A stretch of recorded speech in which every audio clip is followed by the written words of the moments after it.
He posted for a ranch cook at noon. A single widow with children answered the notice. New Mexico territory, 1,889. The sun loomed straight above, scorching the arid flatlands like a hot iron on skin. The breeze roused nothing but grit and withered blades, departing only quietude behind. At the fringe of the vast and fractured terrain, where mesquite shrubs intertwined with thorny fencing, a homestead endured, battered by elements yet standing tall, akin to the fellow who dwelled inside. Coulter positioned himself on the entry veranda of his spread, limbs crossed, eyes squinted at the far-off ridges. His visage was rugged, shaded like cured hide, with creases carved not solely by rays but by grief. At 35, Coulter had survived beyond the lady who formerly plaited her locks on that same veranda, the woman who had perished in a shootout intended for bandits. Then the ranch had been quiet. Too quiet. Pinned to the post beside the front gate, flapping in the breeze, was a single sheet of paper. The writing was clear, plain, and without embellishment. Hiring ranch cook, meals for one, room provided. Must be moral, competent, and able to stay on property. It had been there since noon. By one-eyed, he had nearly forgotten about it until he heard the slow crunch of footsteps on gravel. He looked up. A woman stood at the gate, her dress sun-faded but clean, boots coated in travel dust, dark auburn hair pinned up under a bonnet, strands falling loose from the long journey. In one arm, she held a small child who clung to her shoulder with a thumb in his mouth. Other hand, she guided a boy, maybe 6, his knuckles white, around a thin strap of the family's only suitcase. A third child, a girl no older than 10, walked behind them, dragging a sack that looked like it had survived fire, flood, and years of wear. Coulter descended the steps slowly, his boot heels hitting the dry earth. The woman did not smile. Her eyes, green as a prairie storm, met his with something closer to challenge than fear. Dust clung to her lashes. Her voice, when it came, was steady. "You posted for a ranch cook." Coulter nodded once. "I'm a cook," she continued. "Also a mother, and I've got no place else to go." She didn't flinch when she said it, and she didn't lower her gaze. Coulter looked at the children. 3 stared up at him in silence, their eyes sunken but alert. He saw their hunger, their quiet. He said nothing for a long moment. Then he stepped aside, his voice low. "Come inside. We'll talk over coffee." The woman nodded once, grateful but not desperate. She walked past him into the house without asking his name, and he, for the first time in years, closed the door behind someone other than himself. Coulter Vane was a man of few words and fewer guests. Morning when Willa Hartley stepped out onto the porch with her 3 children and began gathering eggs from the hens like she had lived there for years. Coulter just watched from the barn. He did not ask her to stay, but he didn't ask her to leave either. He gave her 3 days, just 3 enough to see if she could cook and keep to herself. By sundown on the first day, the kitchen smelled of fresh bread, beans with smoked pork, and cornbread so light it crumbled between the fingers. She didn't ask where anything was. She found it. She didn't need help with the stove. She'd stoked older one. Her hands worked with the quiet rhythm of someone who had cooked through grief before. The children were quiet but not strange. The oldest, a girl named Lark, swept the floor with care. The middle child, Silas, helped Coulter carry water without a word of complaint. A Boone hardly cried. They obeyed their mother with the kind of watchfulness that came from long travel and hard lessons that night. Over supper, Coulter finally asked her name. "Willa Hartley," she said. Her voice was low but firm. He nodded. "Since your husband passed, there was a pause before she answered. 3 years shot in a border raid near El Paso. Wrong place, wrong flag." Coulter didn't ask more. He understood too well how bullets didn't care for timing or names. The next morning, he rode into town for supplies. The general store was crowded with dust and voices, and it didn't take long for news to spread. "You hear Coulter's got a woman and 3 young'uns up at his place," someone whispered behind a barrel of oats. "She's no kin," said another. No ring and no shame, apparently. Coulter ignored it. Used to being talked about, but that didn't mean he liked it. Later that week, Willa took Lark into town for cloth and thread. She paid with coins wrapped in fabric, and she didn't look anyone in the eye and leaned against the saloon rail, chewing a matchstick. His vest was unbuttoned, and his eyes were too slow to blink. "Lady like you don't belong out here," he muttered. "Shouldn't be raising kids around a man like Vane. Folks, don't forget what he's done." Willis stepped around him, saying nothing. He reached to grab her arm. I said the man's words stopped. Coulter had appeared without a sound. He did not yell. He did not threaten. He only looked at the man, then let his hand drift slowly, deliberately to rest in the worn leather of his gun belt. "Buying thread," Coulter said, voice calm. "You looking to stop that?" The man's bravado shrank like a puddle in Sunday. He stepped back, hands raised. "Didn't mean nothing, Vane, just talking." Coulter didn't blink. "Then talk less." Willis stood still beside him, her eyes unreadable. Didn't thank him. Didn't need to. They walked back to the wagon in silence. That night, as Coulter lit his lantern, he glanced toward the bunkhouse where the children were already sleeping. Willis stood near the stove, mending a torn hem by firelight. He realized he still didn't know why she looked over her shoulder so often, but for now she cooked his meals, kept his house, and asked for nothing. And for the first time in years, the ranch felt less like a memory and more like a place still breathing. The wind had died down. By nightfall lay still, caught in that rare hush between the calls of coyotes and the creak of dry timber settling into darkness. A fire cracked gently in the hearth inside, casting a soft amber glow across the windows, while outside the stars had come out in clusters, sharp and wide across the endless black sky like pinpricks through velvet. Sat on the porch with a tin cup of coffee cooling in his hand, his boots propped on the railing.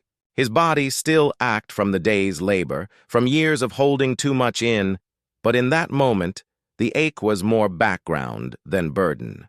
The scent of sagebrush and wood smoke hung in the air, grounding and familiar. The screen door creaked open behind him. Willa stepped out quietly, arms folded, a shawl draped over her shoulders. The light from the house caught in her hair, setting off a faint auburn shimmer. She didn't ask to join him. Lai lowered herself onto the step beside him, her knees drawn up like a girl's, and stared out past the corral where the horses stood still like shadows, muscles calm, heads low. For a while, neither said a word. It was not silence born of discomfort. Something else, like two people standing beside the same grave, aware of what was buried between them, but unwilling to disturb it just yet. Then she spoke, not looking at him. "I was born in Garland County, Arkansas." Her voice was even, but there was something held tight beneath it. Coulter didn't interrupt. He didn't nod or prompt her. He simply waited. "My daddy died early. Railroad accident. My mama took in laundry after that. Boiled rags and scrubbed until her fingers bled through winter water. She never once complained. She got quieter every year." Will's hands folded in her lap. She rubbed her thumb over the edge of the shawl. "I married the first boy who didn't talk down to me. Thought that made him a good man." Her voice dulled like someone reading off an old ledger. Tired of the entries, but obligated to record them. Hartley, that was his name. He was never mean, just scared of everything, scared of failure, scared of silence, scared of his own kids sometime. He drank too much, but he kept food on the table most days. She paused then a beat longer. "They drafted him to fight in the border war. He ran, got caught, shot by his own unit before he made it a mile from camp." Coulter exhaled slowly through his nose. His grip on the tin cup tightened. "After that," she continued, voice thinner now, "his family said I brought him shame, told me to leave. They said a real wife would have stopped him. 3 mouths to feed and nowhere to go. Took whatever work I could find." Coulter turned his head slightly, his gaze on the horizon. The sky above them shimmered with stars scattered like spilled salt across coal. A job cooking at a saloon. Miss Clarabelle's place had girls, sure, but I wasn't one of them. Didn't matter. Rumors travel faster than facts. She drew her knees up tighter, resting her chin on them. Men thought they could treat me like the rest. And women, well, they wouldn't look me in the eye. Isaved what I could, kept my head down. Then the fire came. Coulter's brow furrowed. What fire? Someone knocked over a lamp during a fight? Whole backside of the place went up like paper. Lost everything I had. Almost lost Lark, too. She got trapped behind a door that jammed. And with just the clothes we wore and what little I had tied up in a flour sack, her voice turned quieter, softer than the breeze. "That's when I saw your notice. Prayed you wouldn't ask too many questions." Sheffenly looked at him. Her face was calm, but her eyes, God. Her eyes were worn down by years no one had seen, like a riverbed after drought. Coulter set down his cup and reached into his coat pocket. Without a word, he pulled out a handkerchief, faded cream with pale blue stitching at the edge, and handed it to her. She blinked, not understanding. "Was me wife's," he said. "She would have liked you." Willa stared at it for a long second, then reached out and took it gently like it might break. She did not cry, held it in both hands like something sacred. They sat that way for a while, the night drawing in around them. Somewhere in the distance, a coyote yipped and then fell silent. The wind held still. Stars above fell silent, too, until one starray across the sky without warning. A brief golden scare across the black. Neither made a wish. Some things, after all, were already in motion. The days stretched long under the high desert Sunday. The land, rough and wide, offered no rest to those who worked it, and Coulter Vane made no exceptions. From dawn till near dark, he was in the saddle or on his feet checking fences, tending cattle, driving off coyotes. There was always something that needed mending. The children fell into rhythm faster than anyone expected. Rose early, milked the goats without complaint, and learned how to stack kindling just right to catch flame. Silas helped Coulter mend the chicken pen, and even dared to toss feed at the ornery bull with a look of defiance. Toddled after his siblings, too small to work but too stubborn to be left behind. Willa took over the kitchen like it had always been hers. By the second week, Coulter noticed the larder was neater. The preserves were properly sorted, and somehow the bitter taste had vanished from the morning coffee. She never asked him questions, but sometimes at night, when they passed each other near the fire or in the garden by the pump, their eyes met just a second too long. She looked away first. He always let her. They didn't talk much, but their silences grew comfortable. Came the morning. The sorrel mare broke loose from the paddock. She spooked just after dawn, tearing the rope with a crack of panic and bolting into the open plain. Saddled up without breakfast, barely mumbling a word as he rode off with a rifle slung across his back. The hours passed slow. The sun climbed higher. By afternoon, Willa had walked to the edge of the pasture 5 times, scanning the horizon with her hand to her brow. The kids felt it too. They kept glancing toward the road, their play quiet, their mouths tight. It was near dusk when Lark shouted from the porch, "Mama, he's back!" Will ran out, heart in her throat. Coulter's horse limped slightly, and his own posture was wrong, too upright, too stiff. Drew closer. She saw the blood. He slid off the saddle and caught the post to steady himself.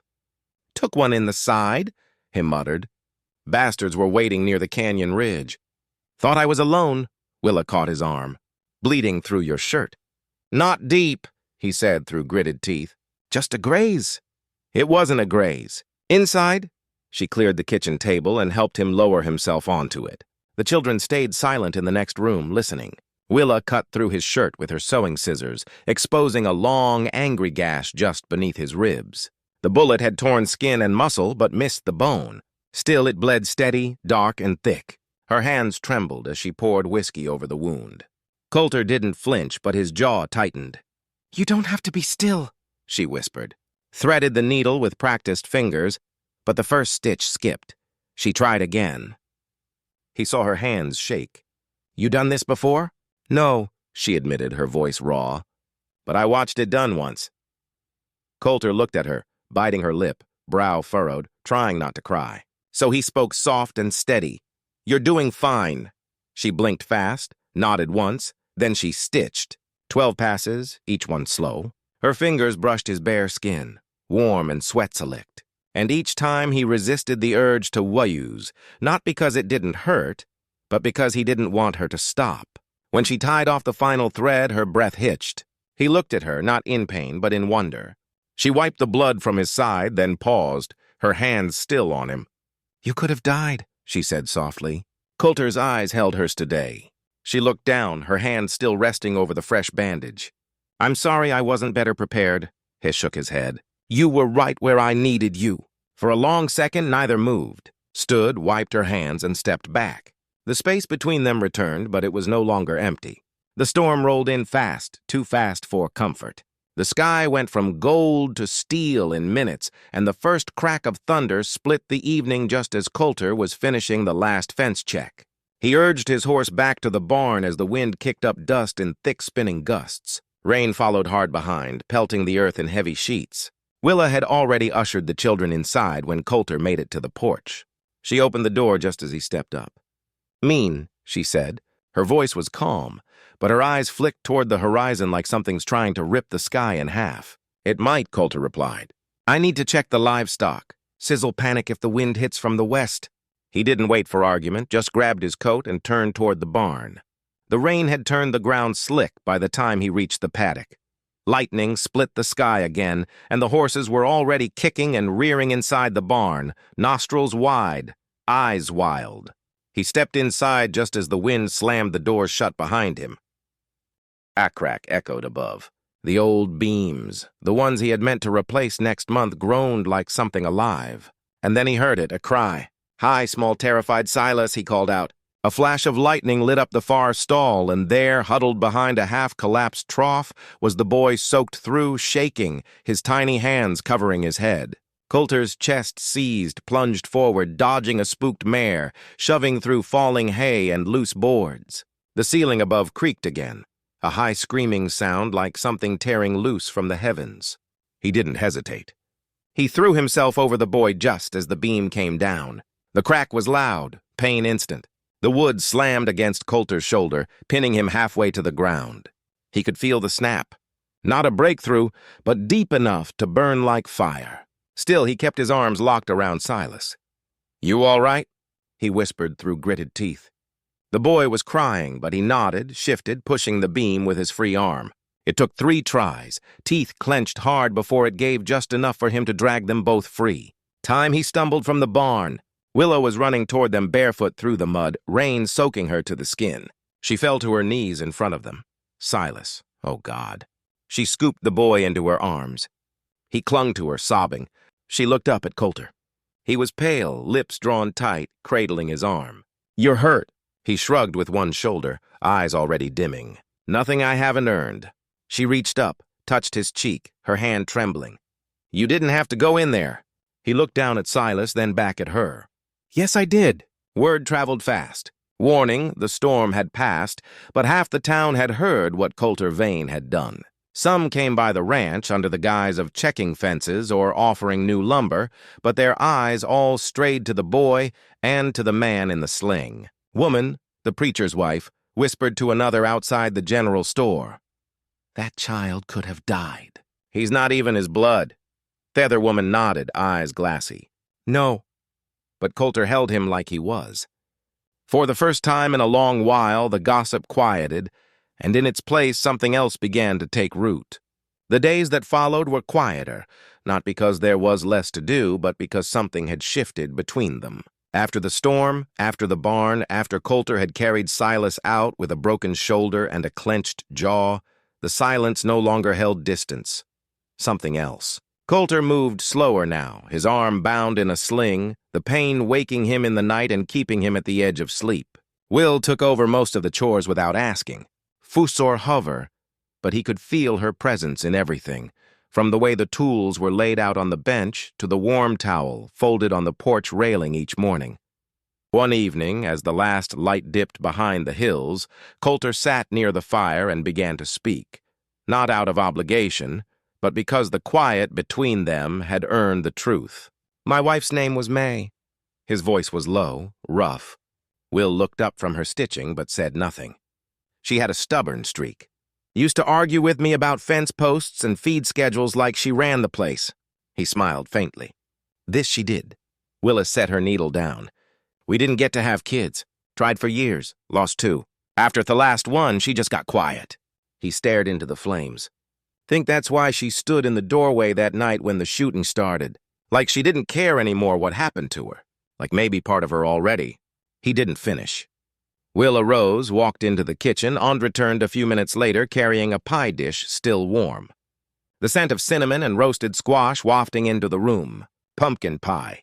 She placed it on the table between them and handed him a fork. No words, no explanation. He looked at it, then at her. His eyes softened. She made it like that, he said. Every harvest. Will gave a small nod. Still, she said nothing. That night, when the house had gone dark and the children were asleep, Coulter stepped into the barn. His shoulder throbbed, but he managed to reach the old saddle May had used on her mare, the own he hadn't touched in years, a knife from his pocket. Slowly, carefully, he began to carve. Lark, Silas, Boone, each name etched into the worn leather beneath the horn. It wasn't for show. He didn't even light a lamp. He did it because they belonged here, because he wanted them to.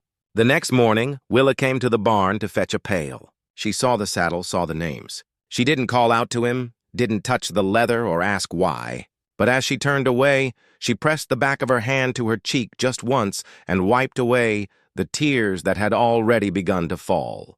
Just past noon, when the rider appeared, dust trailing behind him like smoke, coat flapping loose against the heat. Coulter was working in the north pasture, sling removed for the lighter tasks, when the figure came into view and rode like he owned the trail, eyes shaded by a wide-brimmed hat, chin high, posture sharp. By the time Coulter reached the yard, Willa was already on the porch, Lark clinging silently behind her. The rider dismounted slowly, his boots hitting the dirt with deliberate weight. He looked at Willa and smiled, an expression that did not reach his eyes.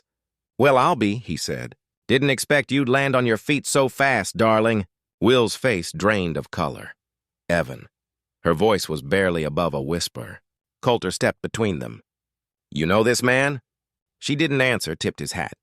"Name's Evan Hartley, and that there's my wife." The words hit like a whip crack. Willa's breath caught. That's a lie. Evan's smile turned toastone.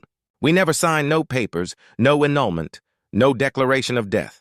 I left to fight. I came back, was gone." Coulter stared hard at him. She said, "You were dead." Evan snorted. "Maybe she wanted me that way." Word spread like wildfire. By dusk, the town was buzzing. A widow, now not so widowed. Children born in sin. A man of God being deceived. Rumors turned into whispers. Whispers into shouts. The next morning, Willa was confronted outside the store by 3 women with pursed lips and judgment in their eyes. "You brought shame to this town. Living with a man like you, we're married, lying to our children, to our pastor." Lark watched from behind the cart, her small fists clenched, stood tall, but her voice shook. "I thought he was dead." "I buried him in my mind a long time ago." "That's not how the law works," one woman hissed. "You need to leave before your sin poisons more." Coulter didn't argue shout. Instead, he rode straight to the pastor's home and banged once on the door. The Reverend opened with furrowed brow. "Mr. Vane, I need church records," Coulter said flatly. "Evan Hartley, service record. Next of kin. I want proof." The pastor hesitated. That's not Coulter's voice lowered. "She has nowhere else to go, and I won't let lies steal what she's built." By nightfall, the truth came in a thin, folded letter from the county registrar. Evan Hartley had indeed enlisted, but he wasn't Willa's husband. He was Eli Hartley's brother, Willa's real husband had died as she claimed, buried under a different name after a skirmish near the border. Evan had returned months later, bitter, broke, and ready to manipulate whatever he could to get his hands on something. Land, money, or power. Walked into the saloon where Evan was already drinking on someone else's dime. The room fell silent. Coulter didn't draw his gun. Didn't raise his voice. He just walked to the center of the room and said loud enough for all to hear.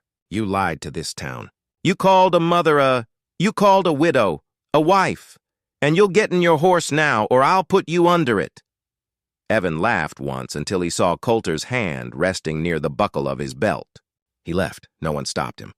Next morning, Coulter hitched his wagon, tied the saddlebags tight, and brought the family's things out to the porch. Will stepped outside, confused. "What are you doing?" He didn't answer, just kept loading. A small crowd began to form near the gate.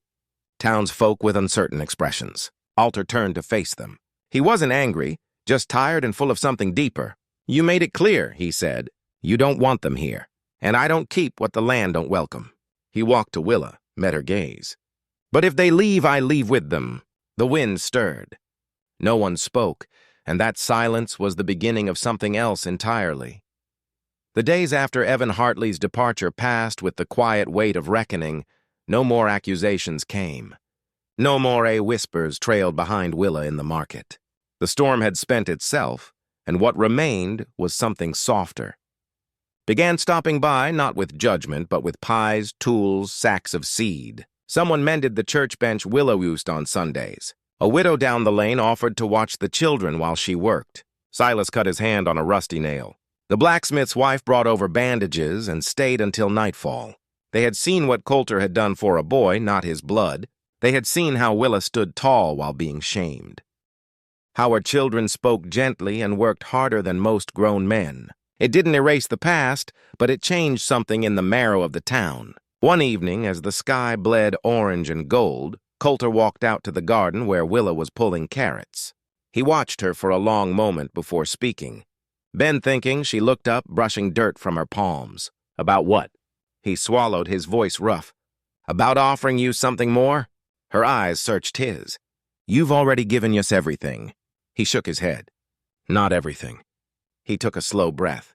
Willa, she raised her hand. Don't. He froze. She stepped closer, her voice low. Coulter, I love this place. I love what you've done for my children, what you've done for me. But I won't let you take on my scars just because you think you have to. His jaw tightened. It's not obligation. I know, she said gently, but I need to stand on my own 2 feet first. I need to know that I chose love, not safety. He nodded slowly, hurt flickering in his eyes, but respect stronger still. They said nothing else. That 2 weeks later, Will awoke to the scent of roasting pork, baking apples, and fresh-cut dill. Lanterns hung from fence posts. Long tables stretched across the yard, dozens of chairs borrowed from neighbors. The church, even the schoolhouse, sat in rows. Lark was tying ribbons to the porch rail. Silas had his boots polished, had a flower tucked behind a sear. Coulter stood in the center of it all, sleeves rolled, his arm long out of its sling. By sundown, the yard was filled with laughter and voices. The clinking of plates, the hum of fiddle strings played by the old ranch hand down the road. Willow moved among them, pouring coffee, offering slices offbee, her apron dusted with flour and joy. As the last dish was cleared and twilight fell in slow golden layers, Coulter walked to the center of the yard. The talking quieted. He turned to Willa. He didn't kneel. He didn't hold out a ring. Sat down on the bench beside her, folded his hands, and said, Mrs. Vane, if you ever thought about cooking for someone for the rest of your life, I'd be proud if that someone was me. Laughter rumbled gently from the crowd. Blinked, caught off guard, then smiled wide and open and free. She didn't answer with words. She simply reached over and took his hand. The next morning, before the sun crested the mesa, 5 shadows moved slowly across the plain. Coulter, Willa, Lark, Silas, and Boone riding together side by side. Their figures stretched long across the golden earth, tethered by light, by blood, and by choice. There were no vows spoken, no names changed, but love had already built its home. Oh, under a sky wide enough to hold both heartache and hope, 5 souls rode forward, not bound by blood, but by something deeper. In a land where law was scarce but loyalty ran deep, love had found a way. Quiet, steady, and unforgettable. If this story stirred something in you, if you felt the ache of sacrifice, the warmth of redemption, or the beauty of choosing love in a broken world, then this is just the beginning. Subscribe to Wild West Love Stories for more untamed romance, forbidden glances, and frontier hearts that won't be forgotten. Smash that like button if Coulter's quiet courage moved you. Hit the bell so you never miss another love story written in dust and stars, where bullets missed but hearts didn't. Wild West Love Stories. Love that defies time.